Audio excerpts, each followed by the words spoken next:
চলে এলাম একটা ভালো রান্না নিয়ে। আজকে করছি বাঁধাকপি চিংড়ি মাছ দিয়ে। তোমরা তো ভালোই বাসো চিংড়ি মাছ দিয়ে বাঁধাকপি। আর এই শীতকালে মুড়ো দিয়ে খায়, ভেটকি মাছের কাঁটা দিয়ে খায়, নিরামিষও ভালো লাগে কড়াইশুঁটি টমেটো দিয়ে। কিন্তু আমার আজকে ইচ্ছে হলো চিংড়ি মাছ দিয়ে করা। তো দেখো রেসিপিটা। আচ্ছা, আমি তেলের মধ্যে জিরে, তেজপাতা আর একটা শুকনো লঙ্কা ফোড়ন দিয়ে দিলাম, ঠিক আছে। এবার আলুগুলো ছেড়ে দেবো।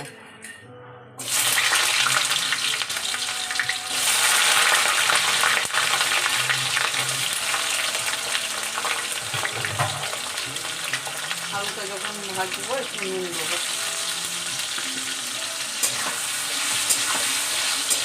ভালো করে লাল করে ভাজবো আলুটা। আচ্ছা, মশলা এর মধ্যে পড়বে জিরে আদা বাটা। তো আমি একটু যেহেতু চিংড়ি মাছ দিয়ে করছি, আমি একটু সামান্য রসুন দেবো, ওই 2-3 কোয়ার মতো। আর গরম মশলা অ্যাজ ইউজুয়াল। আর কাঁচা লঙ্কা বেটে দিয়েছি। কাঁচা লঙ্কা চাইলে তোমরা চিড়েও দিতে পারো, কিন্তু আমি বেটেই দিয়েছি।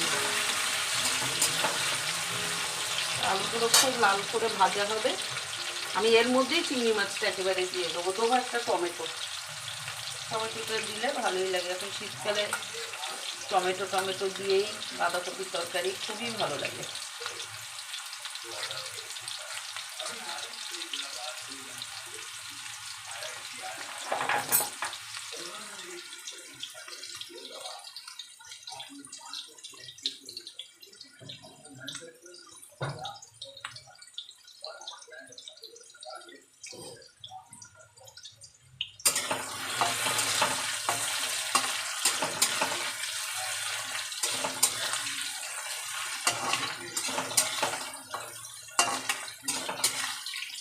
আচ্ছা, আলুগুলো ভালোই লাল হয়ে গেছে দেখছেই তোমরা।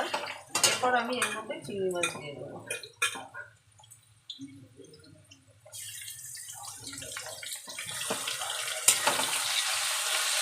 একেবারে আলু চিংড়ি মাছ ভাজা হয়ে যাচ্ছে।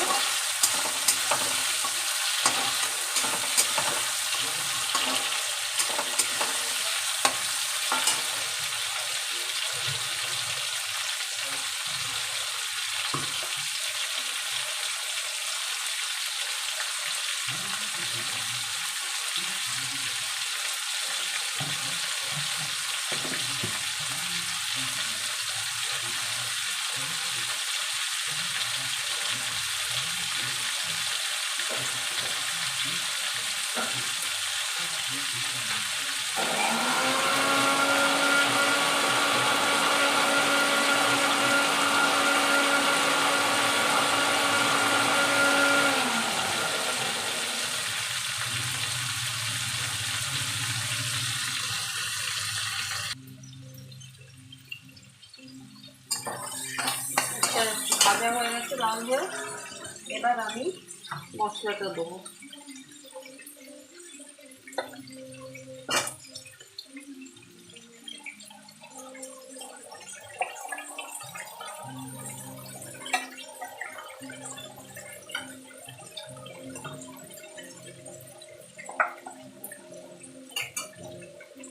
মশলাটা দিয়ে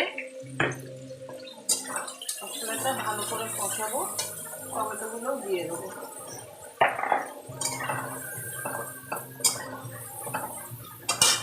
আচ্ছা, দেবো এবার একটু হলুদ।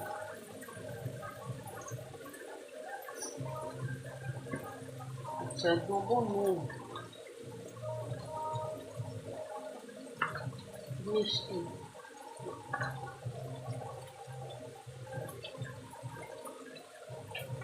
বাঁধাকপির তরকারি একটু সাধারণত মিষ্টি মিষ্টিই ভালো লাগে। দিয়ে এবার আমি ভালো করে কষাবো।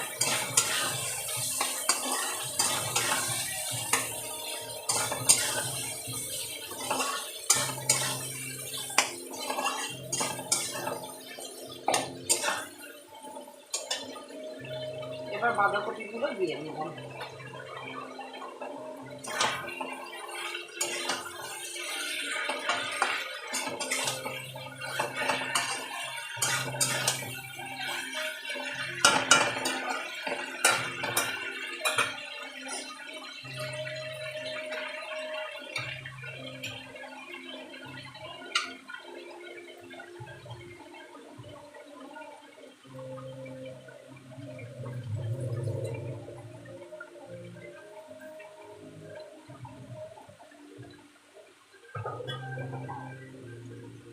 বাঁধাকপিগুলো দিয়ে এবার ঢেকে দেবো, যাতে যেই ভাপটা বেরোয় এতে আমার বাঁধাকপিটা সেদ্ধ হয়ে যায়।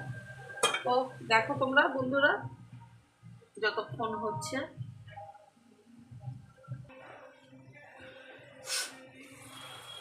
বন্ধুরা দেখছো এটা কিন্তু এখন অনেক টানবে, এটা কালারই চেঞ্জ হয়ে যাবে। তো এইটা এখনো হবে, অনেক টাইম লাগবে, বাঁধাকপি তো।